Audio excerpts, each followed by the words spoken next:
الحمدللہ نحمدہ ونستعینہ ونستغفرہ ونؤمن بہ ونتوکل علیہ ونعوذ باللہ من الشیطان الرجیم بسم اللہ الرحمن الرحیم۔ روزہ اطہر کی فضیلت۔ تاجدار کائنات، فخر موجودات، امام الانبیاء، سید المرسلین، رحمت للعالمین صلی اللہ علیہ وآلہ وسلم کے روزہ اطہر کی فضیلت، اس بارے میں آج گفتگو کرتے ہیں۔ اس حدیث کے راوی حضرت ابو ہریرہ رضی اللہ تعالیٰ عنہ ہے، اور اس کو امام بخاری مسلم شریف نے بھی رقم کیا ہے۔ نبی کریم علیہ السلام نے فرمایا کہ میرے گھر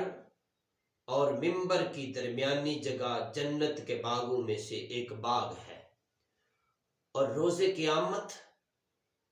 میرا ممبر میرے حوض کوثر پر ہوگا۔ اب جی بکار اکثر یہ حدیث مصطفیٰ صلی اللہ علیہ وسلم آپ سماعت کرتے رہتے ہیں کہ تاجدار کائنات، فخر موجودات، امام الانبیاء صلی اللہ علیہ وسلم نے فرمایا میرا گھر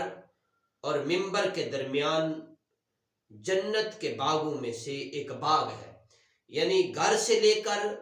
اور ممبر پاک تک جتنی جگہ بھی ہے، وہ فرمایا جنت کے باغوں میں سے ایک باغ ہے۔ اور روز قیامت تاجدار کائنات صلی اللہ علیہ وسلم نے فرمایا روز قیامت میرا ممبر میرے حوض کوثر پر ہوگا۔ حوض کوثر پر آقا تاجدار کائنات صلی اللہ علیہ وسلم کا ممبر پاک ہوگا۔ اور حضرت ابو ہریرہ رضی اللہ تعالیٰ عنہ نے آگے ایک اور حدیث نقل کی ہے، اس میں فرمایا کہ میرا یہ ممبر جنت کی نہروں میں سے ایک نہر کوثر کے کنارے پر نصب ہوگا۔ بڑی پیاری حدیث کہ تاجدار کائنات صلی اللہ علیہ وسلم کا فرمان عالی شان، یہ حضور نے فرمایا یہ میرا ممبر جنت کی جو نہریں ہیں، جنت کی نہروں میں سے ایک نہر کوثر کے کنارے پر نصب ہوگا، یعنی جو حوض کوثر ہے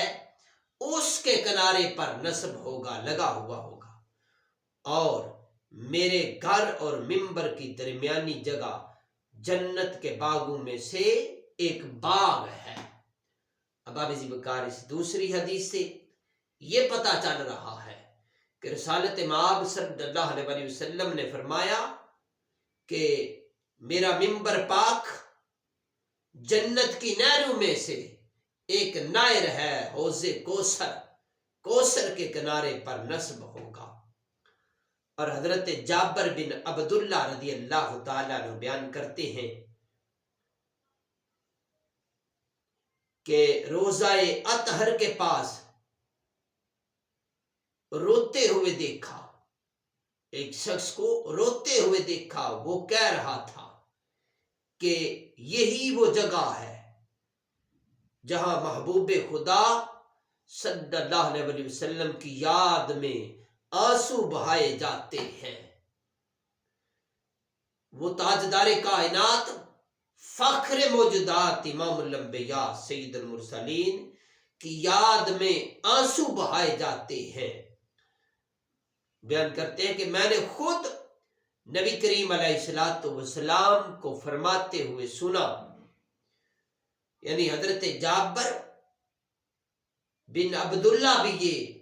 حدیث بیان کر رہے ہیں کہ میں نے رسالت مآب صلی اللہ علیہ وسلم کو فرماتے سنا، حضور نے فرمایا کہ میری قبر اور ممبر کی درمیانی جگہ جنت کے باغوں میں سے ایک باغ ہے۔ اور تاجدار کائنات صلی اللہ علیہ وسلم کا فرمان عالی شان، اور اس کے بعد ام للمومنین حضرت ام سلمہ سے بھی یہ حدیث مروی ہے، بیان کرتی ہیں کہ نبی کریم علیہ السلام نے ارشاد فرمایا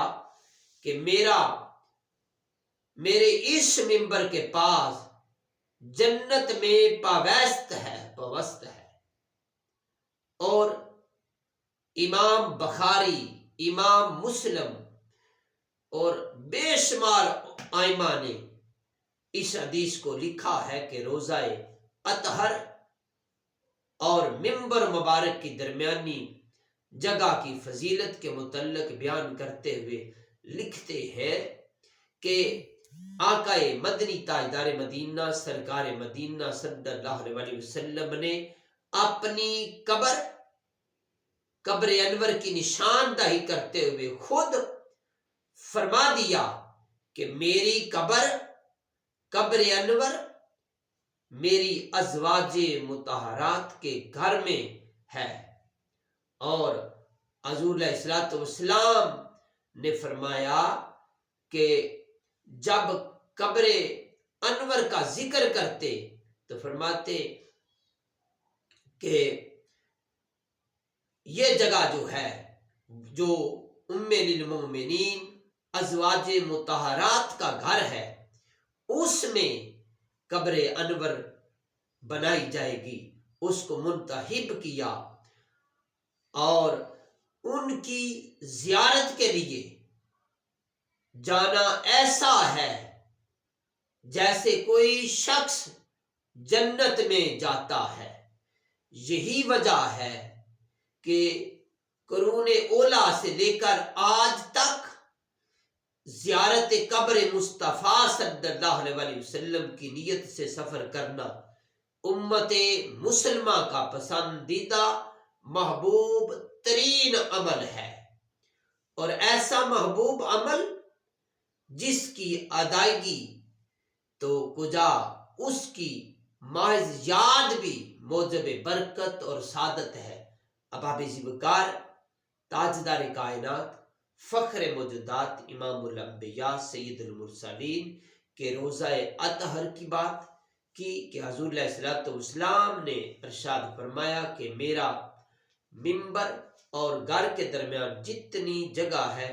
وہ جنت کے باغوں میں سے ایک باغ ہے۔ رب کائنات کی بارگاہ میں دعا ہے اللہ تعالی ہمیں بھی آقا مدنی تاجدار مدینہ سرکار مدینہ کے روضہ اطہر کی حاضری نصیب فرمائے۔ والسلام۔